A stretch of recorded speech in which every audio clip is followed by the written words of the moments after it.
This is Real Talk Radio. This is Real Talk. High Praise Ministries presents Real Talk. This is Real Talk. Real Talk Radio. This is Real Talk. High Praise Ministries presents Real Talk.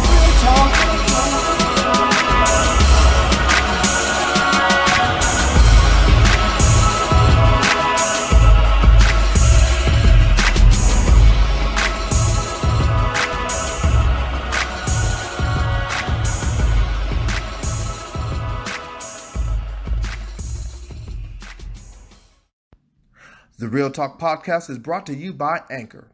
Anchor is the easiest way to make a podcast. Anchor gives you everything you need in one place for free, which you can use right from your phone or your computer. Its creation tools allow you to record and edit your podcast so it sounds great. They'll even distribute your podcast for you so it can be heard everywhere, from Spotify to Apple Podcasts and Google Podcasts, and many, many more. You can easily make your money from your podcast with no minimum listenership. All you have to do is download the Anchor app or go to anchor.fm to get started today. And we're back. First of all, Happy New Year. Happy 2012. New year, new decade, all of that good stuff. Welcome to another edition of High Praise Ministries Presents Real Talk. As always, I am your host, Jesse Jones. I'm flying solo on today.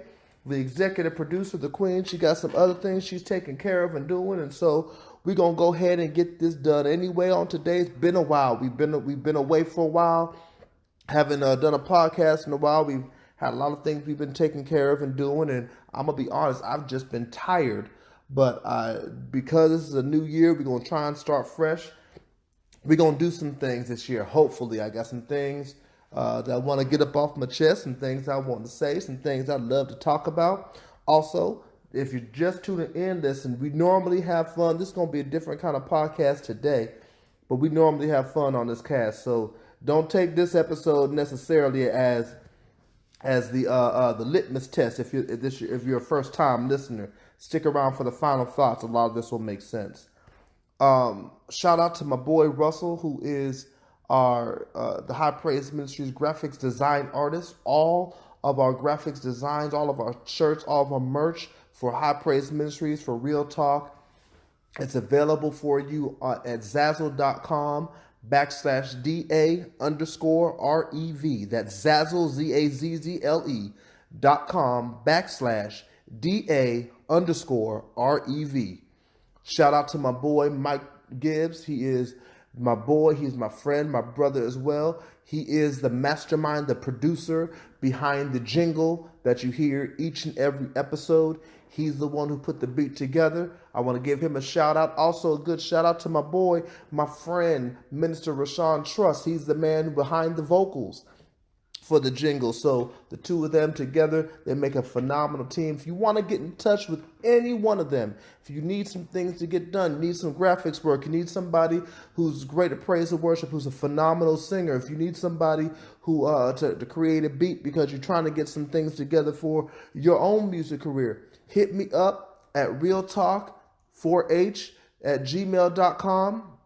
And you'll be able to, if you get in touch with me, I'll get in touch with them for you, and I'll pass information along. Or you can get in touch with me on the Facebook page, the Real Talk Facebook page. Hit me up there, and I'll make sure that they get the message, and I'll put you in touch with them. They're awesome people to get to know. I also want to give a shout out to, real quick, the first part of this is going to be some shout outs. Want to give a shout out to my good friend, Bishop Chris Chamberlain. He is the person who has given me the topics for today. Two of the topics we're going to deal with, and then I'm going to deal with my final thoughts afterwards. So I want to give a shout out to him. I appreciate him. He's one of my mentors for those who don't know. A great individual out there in Mississippi, my good friend, Bishop Chris Chamberlain. Shouts out to you, sir. So yeah. Oh, almost forgot. I got to give a shout out just because I told him before I record the podcast that I would do it. I want to give a shout out to my brother, Pastor Jay Jordan, out here in Atlanta, my boy. He will from now on be affectionately known as Mr. Boom Pow Pow. So if you ever see Jay Jordan, that's Pastor Boom Pow Pow from now on. Shout out Pastor Boom Pow Pow, Jay Jordan. Want to give you a shout out since you got it trending and since you had the audacity to preach it as your New Year's Day message. You are now stuck with that name for as long as I can continue to keep it going. So shout out, bro. Love you, man. You good people. If y'all don't know anything about Boom Pow Pow, that is an inside joke between myself, my wife, his and him, that he is now taken to a whole nother level. If you've watched Next Level Service, you've heard Boom Pow Pow on a few messages.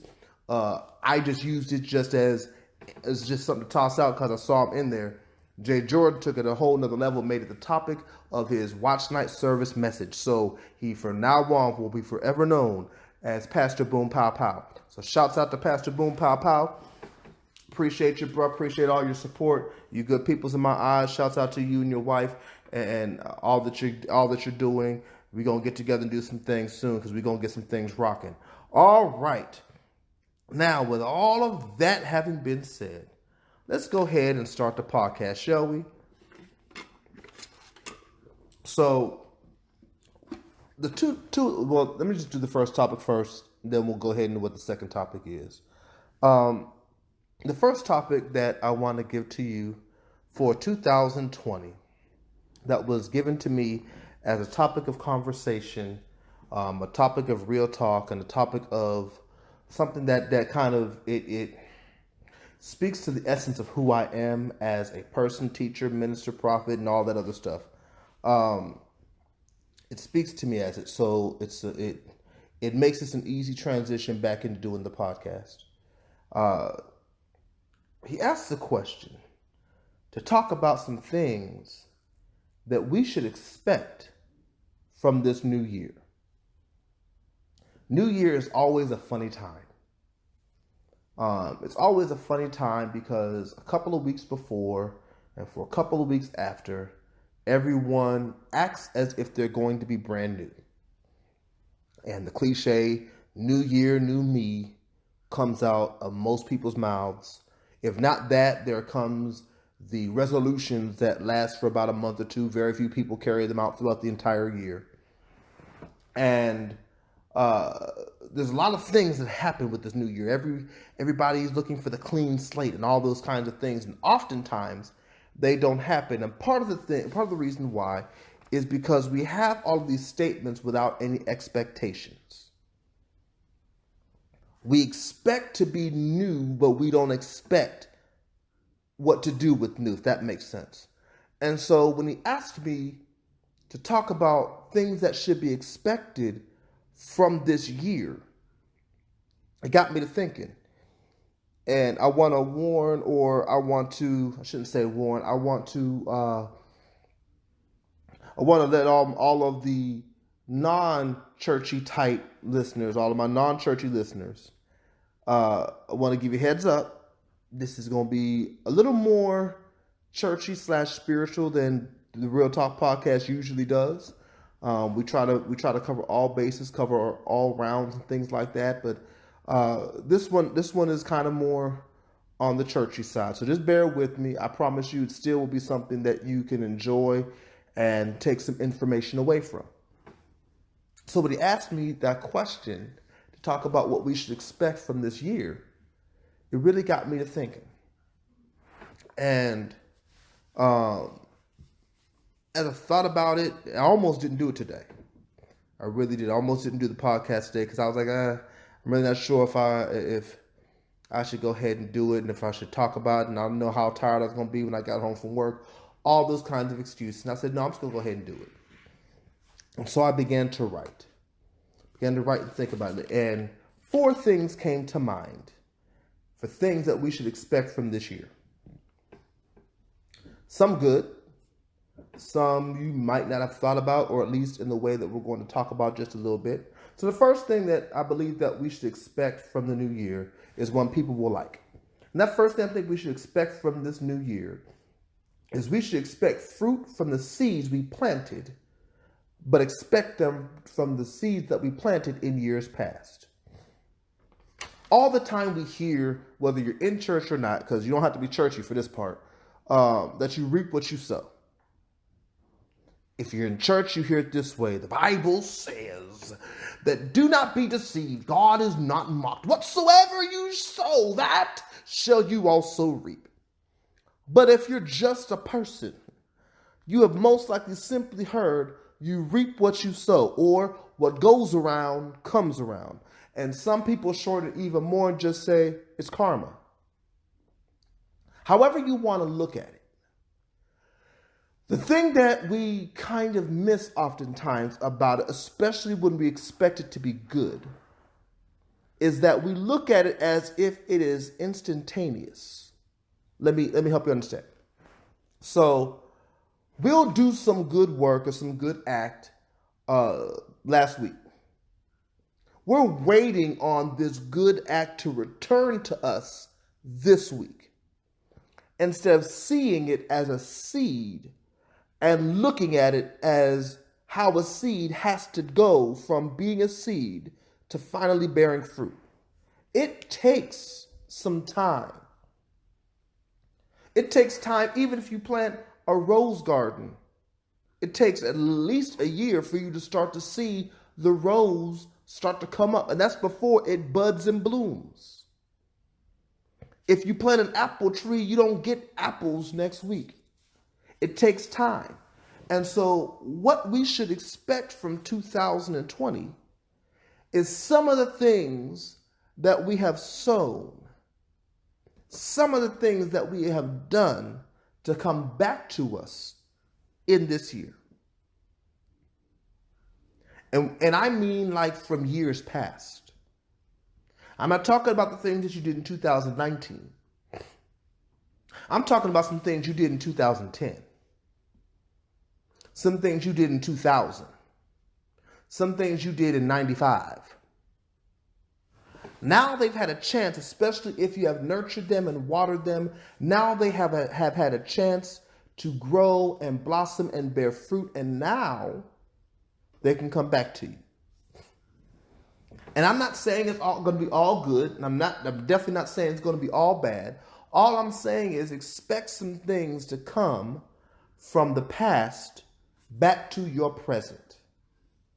Now, as a preacher, I'm not supposed to say that, because we're supposed to leave our past behind and all of those kinds of things. And while it is true, your past should be left behind.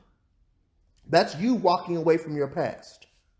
That does not mean that your past always walks away from you.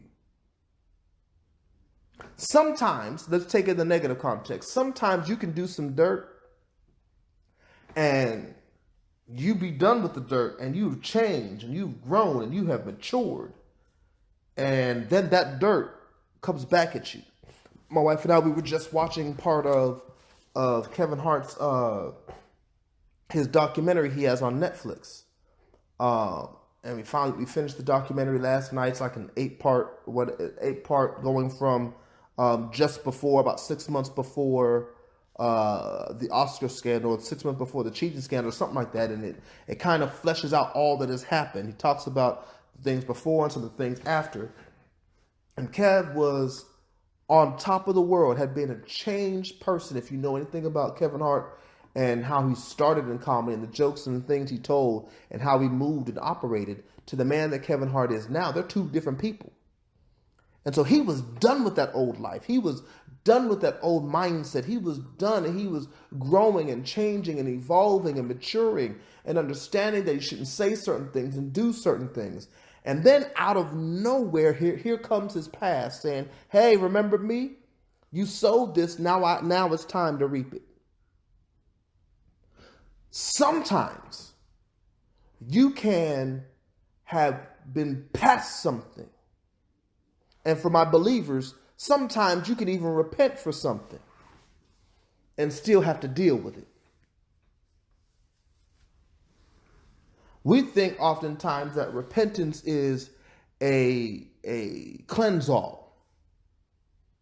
That I repent and then I wash it clean and it gets washed clean, and so I never have to deal with it again. That's not always the case. And sometimes it's something good that has happened that we never expect to come back to us. I'll use Kevin Hart again. He blessed Tiffany Haddish at the lowest time in her career before she blew up with some money, simply so she can get a hotel room and get herself together. And he had never said anything about it. He had almost forgotten about it. Never did anything publicly with it. Never said anything about it. Never talked to her about it. He was giving this to her because he saw her in a hard way and said, here, take care of yourself. Get yourself together. This what you need to do.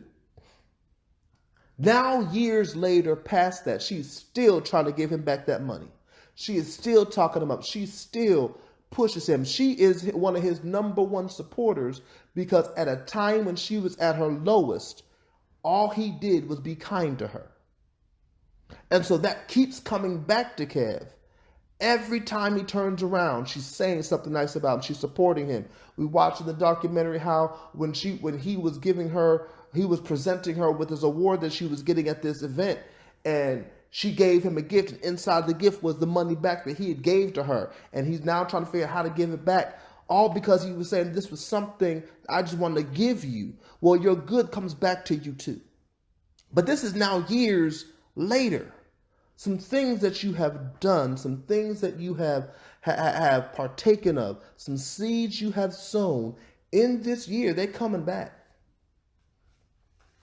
And so you need to know and need to expect that they're coming, especially if you have been diligent to water it, to nurture the seed. Sometimes we give a seed to leave it alone. This is church stuff for a second. We give a seed to leave it alone. We don't pray about it, we don't think about it, we leave it alone. And we wonder why the seed sometimes dies. Well, you can plant a seed, but if you don't give that seed no sunlight, if you don't give that seed no water, if you don't take care of the seed and make sure the weeds stay away from it, your seed will die. There's some things we have been diligent to watch over, to nurture, to make sure can have a chance to come to maturity. And we have been frustrated because we have not seen it come to pass yet. I'm telling you, in this year, you can expect that to come to pass. You can expect the harvest, the fruit of the seeds that you have sown in years past. Second thing. The second thing you should expect from 2020 is to expect the craziness to increase. Even if you try to remove it from your life, no matter how hard you try to get rid of the craziness and the drama from around you, expect it to increase. You ain't going to be able to run from the craziness and drama that hits this year. And it doesn't even necessarily have to concern you. It's just going to be around you. You'll turn on the TV, craziness is all you'll see. You'll be driving to work, craziness is all you'll be around. You'll be at work, craziness. You'll be at church, craziness. Be at home, I'm telling you, cray is getting ready to increase. We live in a time where we think everything is supposed to get better. But as believers, please understand the Bible clearly teaches us and shows us that it's not going to get better, it's going to get worse. Our job is to stay steadfast, is to hold on, is to keep the faith, is to do all those things that God asks us to do. But it's still going to get worse. This thing ain't about to get no better. I'm sorry. I wish I could tell you different. It ain't going to get better. It's going to get worse. We won't see or feel the effects of all of the worst, but we're going to watch some things around us crumble. So if you are worried about or scared about or if you have this complex about craziness, I'm telling you, get ready because craziness is coming. However crazy you thought 2019 was, and believe you me, I know it was crazy. 2020 about to be crazier. People have lost their minds, and they're going to continue to lose their minds even more. And with that crazy side note, this ain't even in my notes, but it hit me as I was talking, as some things tend to do. While the craziness hits, context is a beautiful thing. Don't lose sight of trying to understand the whole story, even in the midst of the craziness. Because when you lose sight of trying to hear the whole story, you will in turn become crazy, because you will move off the emotion of the crazy that's feeding you. Craziness coming. It's going to be here. You don't have to want to believe it if you don't want to. Craziness is going to increase. Just look around you and know craziness has already increased and it's going to continue. So expect it.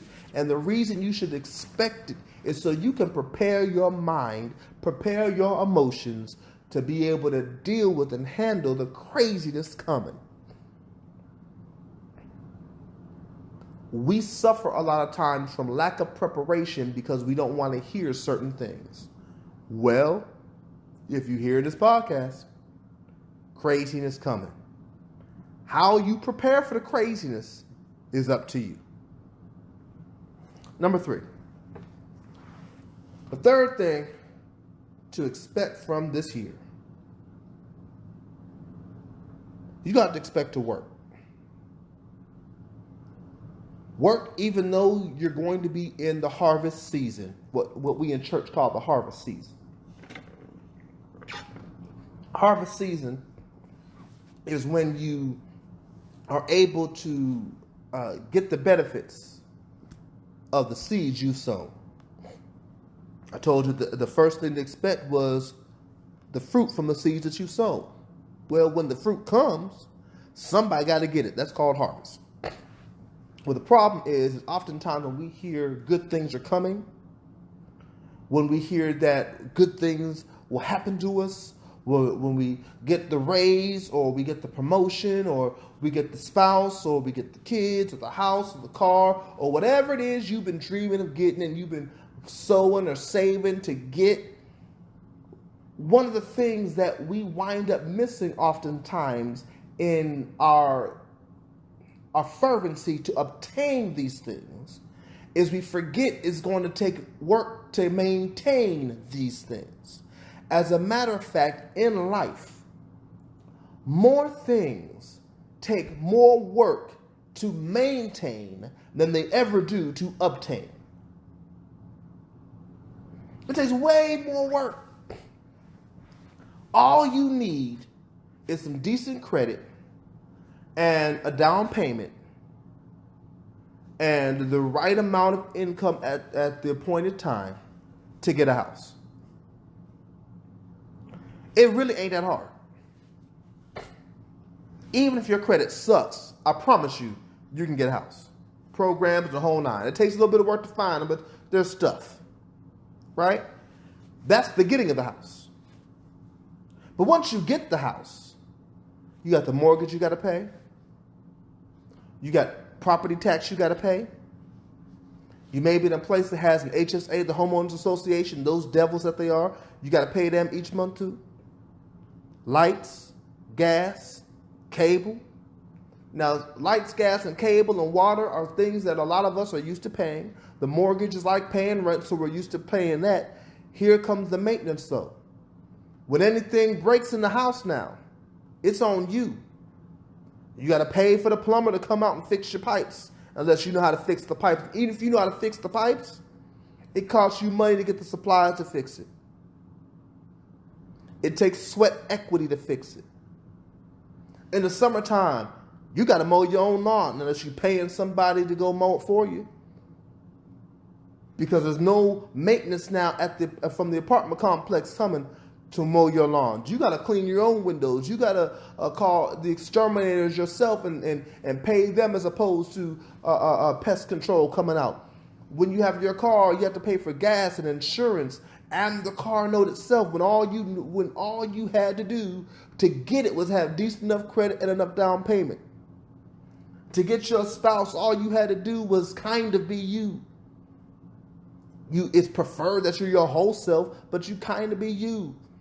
You know, a couple of dates here and there, make sure they laugh, make sure they feel special.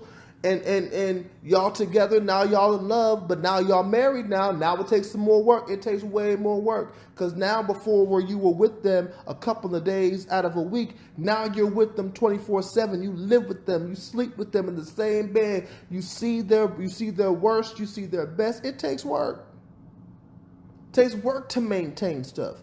You want a kid, it don't take a whole lot of work to get it. I know, it's fun. That work is fun. But once that kid pop out though, now you got a lifetime, not 18 years, but you have a lifetime of making sure the child has everything it needs in order to grow up and be a successful adult. And even when they become an adult, still giving them advice, still helping to nurture and grow them and help them and encourage them and support them and be around them and all those types of things. That takes work. And so in this season, in this new year, you're going to have to work and be willing to work harder than you've ever worked in your life, because the things that you've desired are going to come quicker than you're ready for. They're coming quick, so you need to be prepared quickly. And part of that preparation is an understanding that I have to do some extra work to maintain it, prepare myself for the work that's to come. Number 4, and then we're going to take a break. Number 4, the fourth thing that you should expect from this year is you should expect that things and people are going to change, even if you choose not to. There is going to be an expediting of time. From the time that you look to get something to the time that is ready for you to get it is going to be quicker. The time that it takes a person to grow, to progress, or digress is going to be quicker. And so you have to be prepared to maintain the thing that you get. You have to be prepared to add the person growing and subtract the person digressing quicker than you ever had before. Things are going to change and change rapidly, continuously and rapidly. Don't get used to being too comfortable with too many things and too many situations of your life. 2020 is about to bring a lot of change very, very quickly. Get your mind ready. Get your finances ready. Get your heart ready. Things are going to change. People are going to change. Who you thought you knew is going to rapidly grow or digress, and you have to be ready to handle whatever it is. Oftentimes when people change, when things change, we get upset. Or we can't handle, we can't deal. We don't know how to evolve and grow with the person, or evolve and grow with the change that happens. Or as boxers say, roll with the punches. You don't roll with the punches, and this year you're going to get knocked out. Lots of things are going to change. Your status is going to change. And you got to be ready for that. 2020 is a different kind of a year. It is not a year like any other year that has come before it. And real talk, it behooves you to not treat it the same. It really does. This is going to be a different type of year. This is January 2nd, 2020. Mark this day down on your calendar. Whether you're hearing this podcast after or hearing it the same day, mark this day down on your calendar. This is the day that you heard me tell you way ahead of time that things are going to change. Get ready. Even if I forget that I said it, come to me in September, but Jesse, you told me. I won't know what you're talking about. But just know, I'm giving you the heads up now, as I've been unctioned to do, giving you the heads up now. Things are going to change. There's a shift. And that shift is not a one-time shift. It's like being on a boat when there's a storm and the waves are raging, or if you've ever been in a plane with bad turbulence, or being on swings and somebody pushing you hard, and so you're going back and forth faster and faster. It is going to change. It's going to shift. It's going to do so rapidly. One moment you'll be in one position and you'll blink and you're getting ready to go into another. One moment you'll have one job and you'll blink and you're getting ready to go to another. Things going to change. Get yourself ready. Don't allow yourself to be overrun by the emotion of the change, and move with the change. And for my believers, ask God to help give you strength in the change. But some stuff about to change.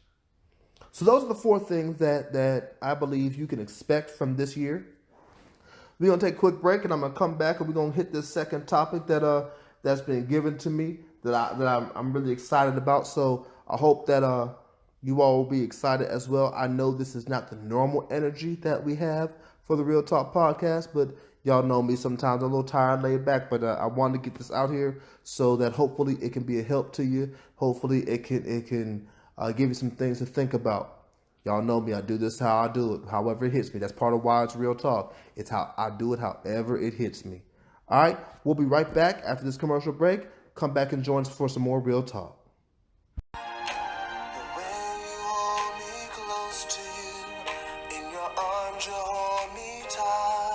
Melodies from the Heart, the first official EP by Jesse Jones. Download your copy now from iTunes, Amazon, Spotify, or wherever music is downloaded. If you love love, make sure to pick up your copy of Melodies from the Heart by Jesse Jones. I promise you, you'll love it.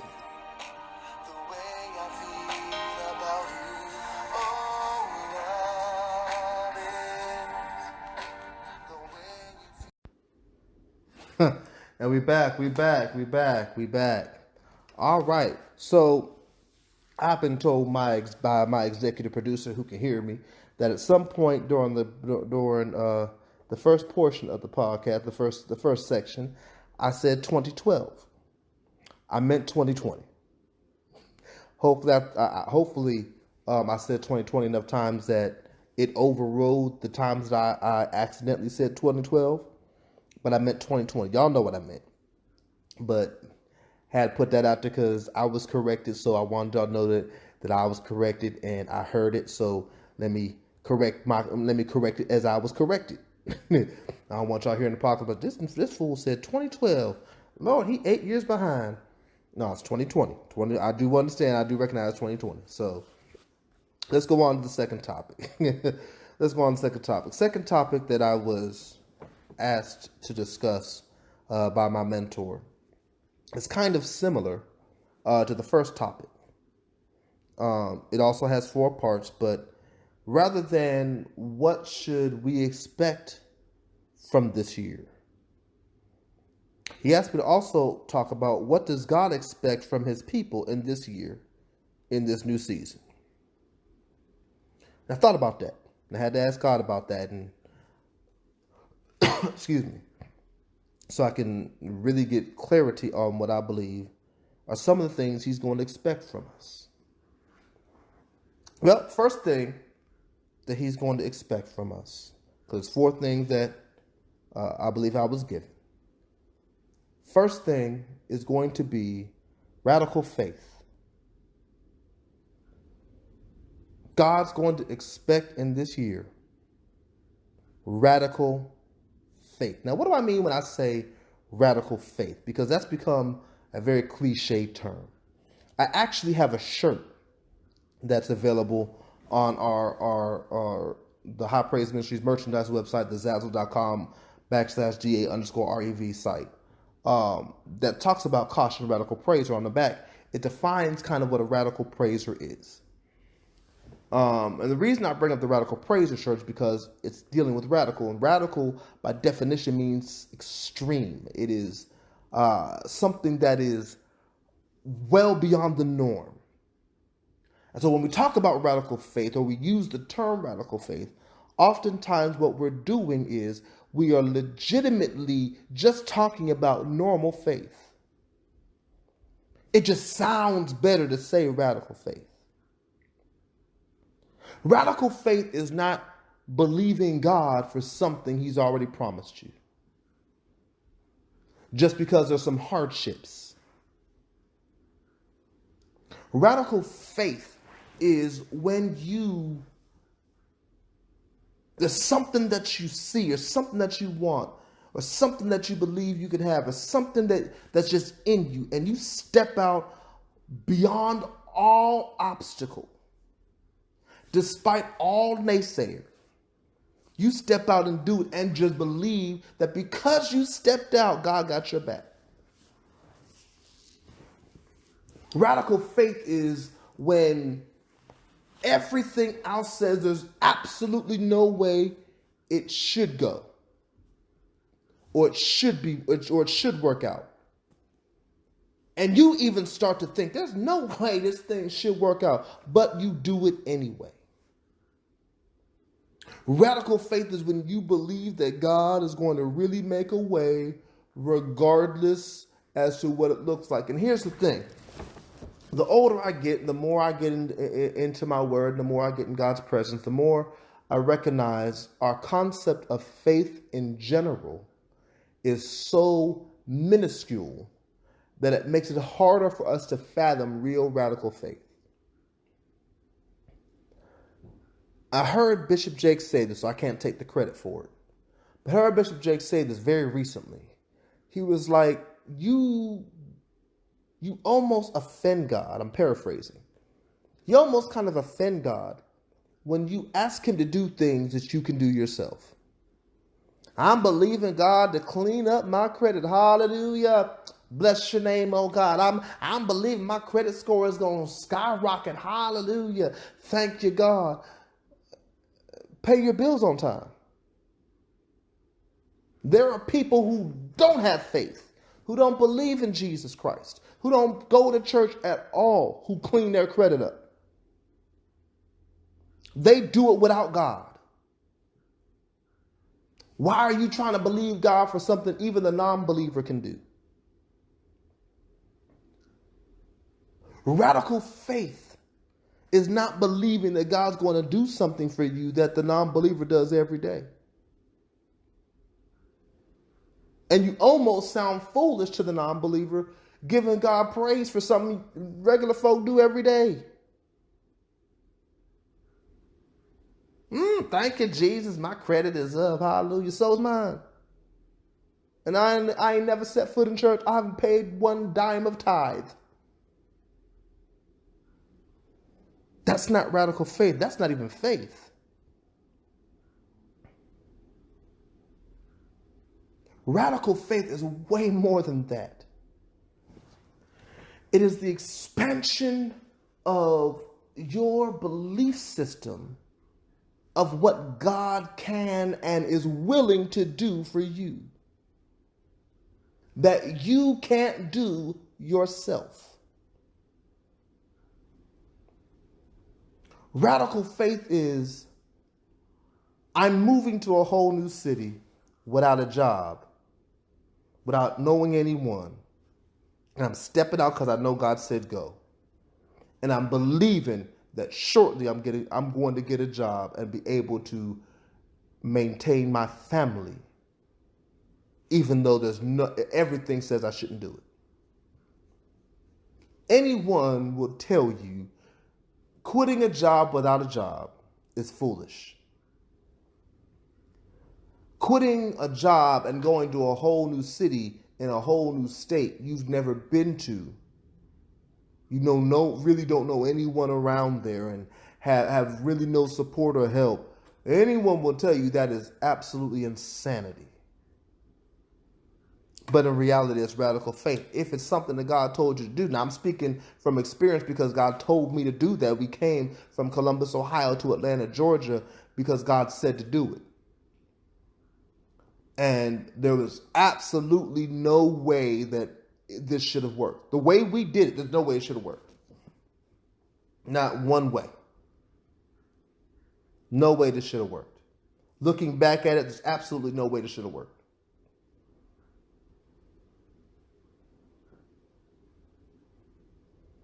I got a job I'm way underqualified for based off of what they do. I was never even in the arena of working what I do now. I wasn't even in that field. I knew nothing about that field before getting into this arena. And yet I'm there. And getting it, along with my wife's diligence working back in Columbus,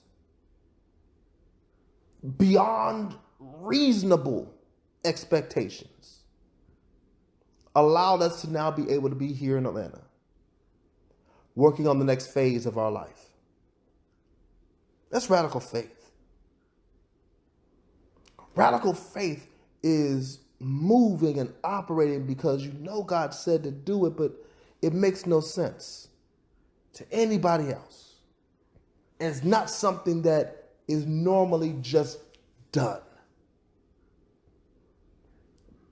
Rebuilding your credit, buying a home, buying a car, and oftentimes getting a job is not radical faith. But for this year, we need to have radical faith. And the reason we need to have radical faith is because what God wants to do is going to take that key to unlock it. And if you can't unlock it with that key, you're going to miss it. That radical faith is either going to allow you to obtain some things of purpose that have been designed for you that are beyond your wildest dreams, or is going to be able to cause you to miss out on some things that you've often desired and longed for.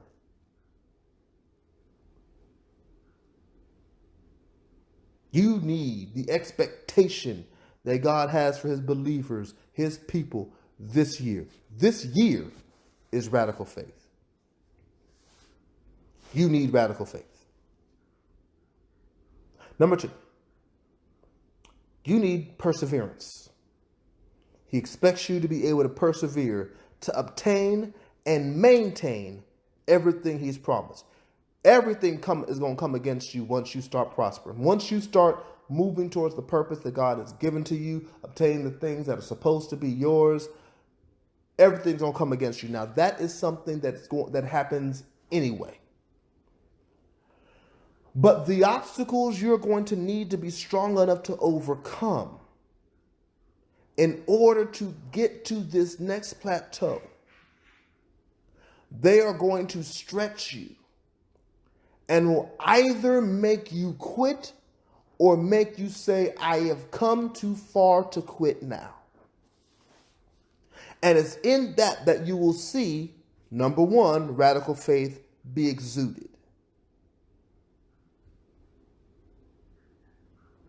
So you're going to have to be able to persevere. You've got to. Because if you can't persevere, if you don't pick up the tool of perseverance, thank you, God, for reminding me. I did teach on that. I did a series on picking up your tools, and one of the tools was tools of perseverance. You need that tool. You have to be able to endure. But it's not just the perseverance to endure it, to get it. It's also the perseverance to maintain it, because some stuff is going to get hard. You going to quit because it's hard? You got what you wanted. Now you going to quit because it's hard? You're in the place you wanted. You going to go back because it's more than you thought it was going to be?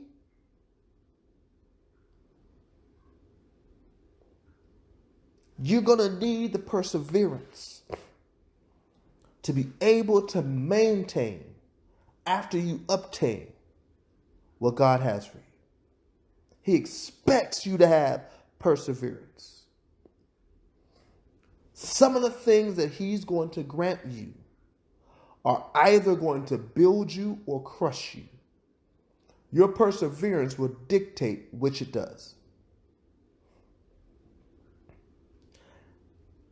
Number 3. This one gonna step on some toes. Some folk ain't gonna like this. Probably because of the way I put it. I'm gonna be honest with you. Some people probably ain't gonna like it because of how I put it once I start talking about it. But God expects the end of the crybaby entitled syndrome in your life. This thought process, this mindset that I deserve it. And we never outright say I deserve it, but we walk around with this mindset of I deserve these good things. And we cry and we whine and we moan and we do that word that I can't say publicly. We do all of that because we ain't got it. We throw all those temper tantrums and all this other stuff. And the reality is the longer you do that, the more God's going to hold it back from you. We have this thought process in our mindset that we want what we want more than what God says we need. The thing that we need should be the thing that we desire, but it's not the thing that we desire. We desire this other stuff, and we act like God's going to be some raggedy ratchet parent that's going to give you everything you want and nothing of what you need. You know, like some of these trifling parents now that give their child everything that they want and allow them to talk to them any kind of way and give them just the timeouts and all this other stuff, as opposed to initiating a structure that helps them become productive. Sometimes the no, sometimes the delay, sometimes you just don't get it. Sometimes that has to happen in order to build your character. But instead of allowing it to build our character, we piss in our pants and we whine and moan and we cry to God like that's supposed to move him. God, I done served you for 30 years. Why can't I get? Oh my God, I can't believe I'm always going to have to suffer. Why do I always have to suffer? Why do I always have to go through? Why do I always have to? Why do I always have to? You ain't always have to. Part of the reason that you going through the way you going through is because you're acting like Israel when they got out of Egypt. You're going around, you're taking a long time to get to a place that should have taken you 2 weeks to get to, all because your ignorant tail is always murmuring, whining, and complaining. And so in this season, God said, I'm sick of it. I'm tired. So it's the end of the crybaby entitled syndrome in your life. He expects that to stop. So in other words, he expects you to grow up. Yes, there's things that you can go to him about. Yes, there's things that you can tell him you don't like. He don't mind you telling him what you don't like. The crybaby entitled syndrome is not about saying, God, I don't like this. God, this don't feel good. God, I don't want to do it. It ain't about that. The crybaby entitled syndrome is where you allow those thoughts and those feelings to hinder you from productively and effectively moving. Sometimes you just sit on the floor like a little 2-year-old in a toy store who can't touch no toys or is not allowed to have no candy, screaming and whining and crying. And sometimes you just half but do it and say, well, at least I did it. No, you didn't. You think you accomplished the task only because you're looking at the end product as the task. You working sometimes is the task. How you do the thing sometimes is actually the task and the test. So go through the process. Stop whining, stop complaining, stop moaning, stop babying, and stop feeling like God owes you something. We never really say it, but we say it all the time. Anytime we comparing our life to other people's lives is us saying, God, I deserve this. It's us feeling like we're entitled to get what they have, to be like them. Oh, I don't compare at all. Yes, you do. Every time you're saying, why is everybody else married and I ain't? Why everybody's got a good job but I ain't? Why everybody look like they happy and I ain't? You don't know the hell they went through to get it. You don't understand the sacrifice they may have made to get it. And here's a news flash. Can I be honest with you? Yeah, I can because it's real talk. Here's a news flash. You do know the devil blesses too. And when the devil blesses, ultimately it kills you. And some things you're looking at in some people's lives are not a product of God's blessing. They're a product of the devil's enticement of blessing to make it seem like it's a godly blessing that's ultimately going to kill them. And you desiring the same death. And mad because God is keeping you from their death.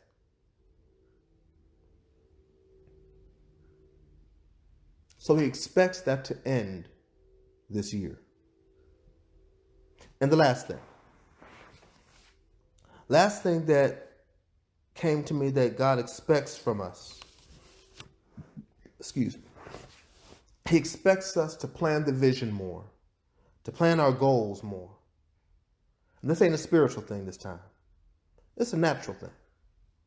Some things are spiritual, some things are natural. There are just some goals that we have not written, nor have we planned.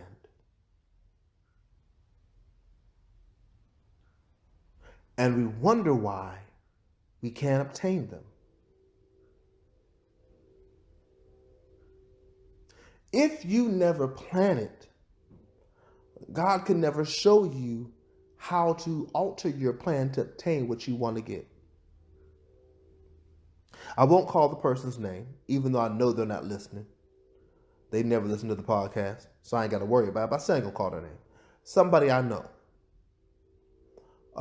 They have a dream to do, I got to pick a profession now. I didn't think about picking a profession. Let's say they want to be a lawyer. That's not what they want to be, but to protect the innocent, they want to be a lawyer. Yet, they don't want to take the bar to be a lawyer. They've gone to school. They just don't want to take the bar. I don't feel they should have to. And so they're working as a law clerk.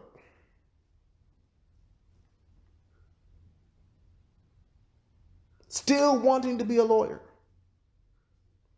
Not wanting to take the bar.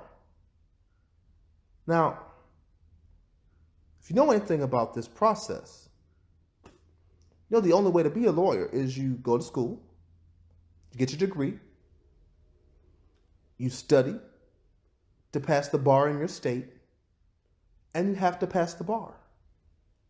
Nothing else can happen on your way to becoming an attorney if you don't pass that bar. You can never pass it if you don't take it. And so no matter how many people tell them, you gotta take the bar, they don't want to take it. But they have not really planned out their goal, their vision, the thing that they want to do. Really have never really planned it out. To see the gaping hole in their plan. And so there's an expectation God has for the things that we desire to plan out. Write the vision. Write the goal. Write it out. Plan it out. So that you can then begin to see there's some steps you're missing. And that's why you haven't gotten to your goal yet. But if you're not trying to plan it, if you're not trying to write it out, if you're not trying to really do this thing, stop wasting God's time. Stop wasting God's time asking about it and praying about it. Stop wasting the prophet and the preacher's time, asking them, and your friend's time, asking them to touch and agree in prayer with you. And just stop it. Just stop it. Just be honest and just say that it looks good to say I want it, but I really don't want it. If you're not willing to do that, you really don't want it. And so this year is an expectation that you start planning. If you look back from 2010 to 2019 and you see how much stuff has happened in that decade, how much stuff has happened in the decade.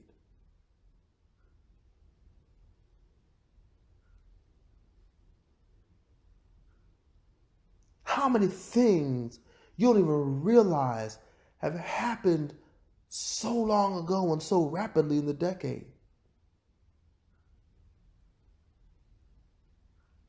You can quickly miss your opportunity in this new decade if you just don't plan it out. So the expectation is that you plan it out. Plan some things out. See what you need to do. Then take it and touch and agree with God and watch it happen. Or watch him redirect you and say, nah, you can't get that. And be okay with the nah, you can't get that. We're going to take one last break right here, and I'm going to come back with my final thoughts, and we'll go from there. All right? It's Real Talk Podcast. Are you tired of church as usual? Are you looking for something different? Do you need a real, relevant word that's impactful and will reach you right where you're at? Then High Praise Ministries is the ministry for you. Come fellowship with us every Saturday at 1 p.m. here at 3466 Holcomb Bridge Road in Norcross, Georgia. Here at High Praise Ministries, we believe in bringing forth a real, raw, relevant word to reach you wherever you're at, no matter what you're going through. No judgment, no fuss. We'll have you in and out in an hour and a half of power-packed word and worship. So come, fellowship with us. Come see what the difference is all about. High Praise Ministries Next Level Service. We're the real raw church of purpose, and we are polished for your soul.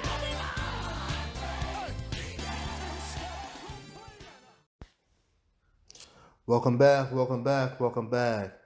Yes, join us for High Praise Ministries Next Level Service every Saturday, 1 p.m., 3466 Holcomb Bridge Road, Norcross, Georgia. We're inside of Foundations of the World Church every Saturday at 1 p.m. We'd love to have you fellowship with us.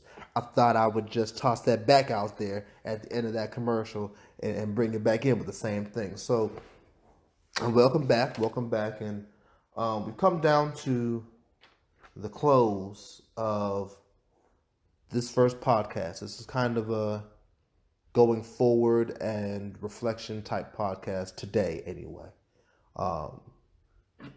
More so going forward, because we talked about, what we should expect from this year, what God expects from us, and now the reflection as well. So for my final thoughts on today, and no, there's not going to be a real talk banter today. My final thoughts for today are this. This year, I'm endeavoring to do something I've never done before, at least that never really done. I've said I was going to do it, but I've never really done it. I'm endeavoring to do something that is super uncomfortable for me, that I have to do. I believe God is pressing me to do it. I don't like it, but I got to do it. If I'm to obtain the things that I believe God is showing me, I have to do some of these things. So I bring this to you. I'm endeavoring to be a lot more transparent and open to receiving some help in some forms. So here's some real talk insight about me that I'm certain some of you don't know. It's really hard for me to accept help. I know, shocker, right? I won't get into all of my idiosyncrasies and all of my issues and whatnot, but I have some issues. I have some issues as to why it's hard for me to receive help. But I got to start trying. If the things that I see are ever to get off the ground, I need some help. And as it relates to this platform, the kind of help I need is support. Well, in all areas of my life, I need some support. All the things that y'all see me in or that I deal with, I need support. But for this platform, I need support.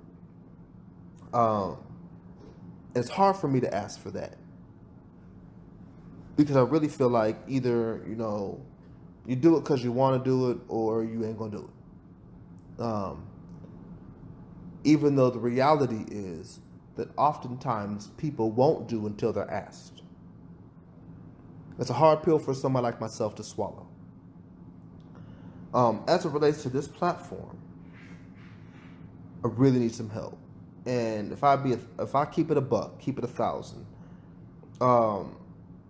I've been burned out. Been burned out for a while. It's one of the reasons we hadn't done the podcast since September. The last quarter of the year, there was not a Real Talk podcast. I was burned out. I'm burned out. My wife is probably burned out, and it's just a burnout. As you hear, I'm more than willing to do it solo if I have to, because I don't want to burn her out even more. But I'm burned out myself, so it doesn't help if I'm burned out and I'm the host and it's my podcast. So the podcast, something that I love doing, I really enjoy doing this, took a back seat. And it took a back seat, and I got burned out because I feel like I have very little support, and the numbers agree with me.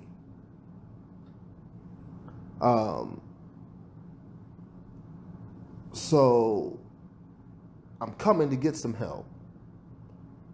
And I'm imploring the few listeners that I do have to help out. Here's how you can help out, and I'll tell you why this is going to be important when I'm finished. Here's how you can help out. One of the first things I need help with is I need more listeners. I appreciate y'all who do listen. Evangelist They Don't Like You, a.k.a. Janelle Harding, Nicodemus Harding, my consistent listeners. I appreciate y'all. So please don't take this as a slight against y'all, but I need more listeners. The numbers for the podcasts don't bear out that I'm getting listeners on a consistent basis. And there's a variety of reasons that probably could be tossed out as to why that's the case. But the overarching thing is that I need some more listeners, a lot more listeners.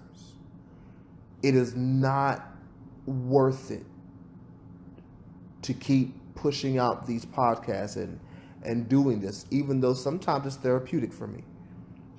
It's not worth it if nobody's listening. It's just not. So I need listeners. I need the word about the Real Talk podcast to get out. We need more listeners. It's just the truth. I average about 5 or 6 listens a podcast. This is the 15th episode. We have a couple that have some high numbers, but if you figure, having started this in June of last year and going almost weekly up until September, to average about 5 to 6 listeners is pitiful, with really almost no growth. So I need listeners. I need some support in listenership. So I need you all, if you enjoy this podcast, to help me get the word out. Share it. Talk about it. Make some people listen to it with you while you're in the car. Drive in the car and re-listen to the podcast and let them listen to it with you while you're in the car. I need some more of this. I don't really know how else to say it. I don't know how to help. I really don't. So I just need more listeners. Without that, it's not worth it. And if it's not worth it, I won't do the podcast. And that's not like a threat or anything. It's just the simple reality of it. I'm kind of in a mindset of I'm trying to subtract some things that aren't beneficial. And I know some of you will say, well, the podcast is beneficial to me, and I get it. But it has to be a reciprocal beneficialness.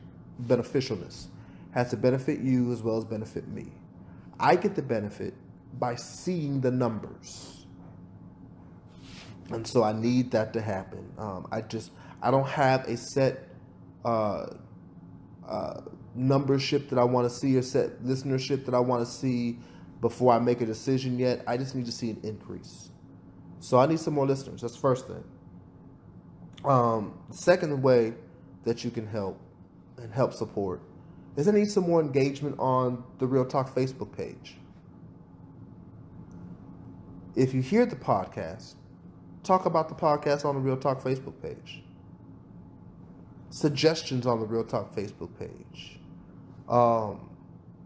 That type of thing. That will help also get more listeners, because the more people engage on the Facebook page, the more apt it is, the algorithm that Facebook has, to put the Real Talk Facebook page in front of people's eyes.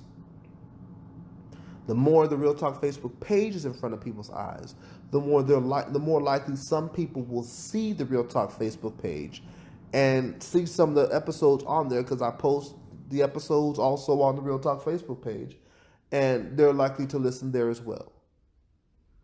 The High Praise Ministries Facebook page was able to get the benefit of that happening, where engagement continued to happen on the High Praise Ministries Facebook page.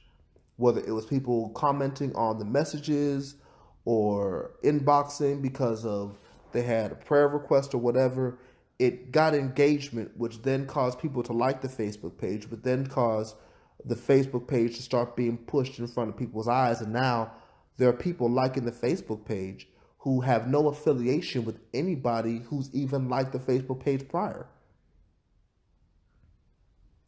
So, and yes, sometimes some of it is a byproduct of some of the messages are in different groups, but all these people aren't coming from those groups. And so that I'm seeing the benefit from it. So I need the Real Talk Facebook page to be the same, where the engagement is there. So please, if you would, help me with some engagement on the Facebook page as well. Also, what could help, and this is just being real, purchase some of the merch. We have shirts on the High Praise Ministries, I call it the apparel store. The Real Talk shirt is available. We have some other shirts from High Praise Ministries, which they're awesome shirts to me. The quotes, the things that are on them. If you like some, purchase some. As a matter of fact, how about just go look at it? Because some people have never even seen it to know if they like any of the shirts or not. You can see it at Zazzle, ZAZZLE.com /DA_REV. And all of the stuff is there. Tons of different shirts done by our graphics design artist, Russell Worthy. He's an awesome dude.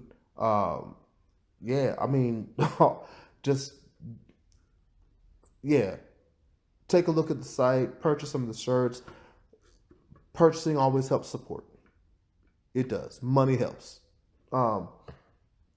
Lastly, I would say, not only do I need more listeners, and I put this last purpose, I kind of put listeners at the beginning and the end. Not only do I need more listeners, but I need some more subscribers. Subscription is free to the Anchor website, or to Anchor as a whole. You don't need to pay anything to sign up and have an account with Anchor, which will then allow you to subscribe to the Real Talk podcast through Anchor, which is actually also through Spotify. Subscriptions help. Subscription numbers help. They help actually a little more than viewership, but you won't have subscriptions if you don't have viewers. Or excuse me, listeners, because this is a video, this is audio. You won't have subscriptions if you don't have listeners, but I need some subscriptions too. And I'm not talking about the monthly program that Anchor affords supporters to do, which is being able to pay, I believe it is like 90 cents or 99 cents a month, $5 a month, or $10 a month to the podcast to support it in that manner, which allows us to do some other things as well that I really would love to do, because I would really love to have some different programs going on. I have a thought about what used to be in Columbus, Ohio, our young adult conference, transitioning it and making it a Real Talk conference in the same kind of a vein, but really still geared towards the young adults and purpose and having some serious, real discussions, as opposed to just being preached service, having some panel discussions and some people who will equip people for jobs and equip people in life, and just all kinds. I haven't really fleshed it out. I know the skeleton of it at the moment, but while I'm yet planning it, makes no sense to plan it if there's no drive for me to affiliate with Real Talk. I can keep it with High Praise if that be the case. But subscriptions help. Subscriptions, listeners, engagement on the Facebook page, and if you like the stuff on the website, purchase some of the merch. I need help. These things will help lessen the burnout. I was telling Philonda last night while we were, I think it was last night or the night before, while we were watching Kevin Hart, his documentary. And she was like, he just goes because he does. His wife was talking about how he just never sleeps. And Philonda was like, yeah, he just goes. I said, it's easy for him. And the reason it's easy is because when you're doing what you're purposed to do, what's in you, those things are easy. It's purpose is defined as the thing that you do the best with the least amount of effort. I heard Steve Harvey say it. I love that definition. I've stolen it and I've made it my own. I say it enough now that I can say it's mine as well, because it's a very real definition. It's a very factual definition. It is the thing that you do the best with the least amount of effort. That effort is not that you don't work at it. That effort is it's easy for me to want to work to do it. Well, the thing is that when there is certain grinds that have to be done, you can still get burned out even when you like to do the thing. We watched Kevin Hart as he was doing all the press circuits he had to do for some of the movies he was doing and promoting those. Those things were tiring him out. He loves to talk to people. He loved to do the promotion, but it was a grind and it was burning him out. But the reason he kept doing it was because he sees the purpose behind it. He sees the fruit of the effort. He sees those things. Currently, if I just be honest, like I said, these are my final thoughts. I'm not really seeing it like I would like to and like I would need to in order to keep going. So, like I said, I'm trying to be more transparent. Trying to learn how to ask for some more help and support. I won't always ask for it in this manner because I'm kind of word vomiting right now. But yeah, that's kind of what's necessary. So if this podcast, prior episodes to come, have meant anything to you, if they have made you think, made you laugh, provoked you in any kind of a way, please support us. Real Talk is something that is near and dear to my heart. I have started and stopped it on numerous occasions Honestly, for the exact same reason.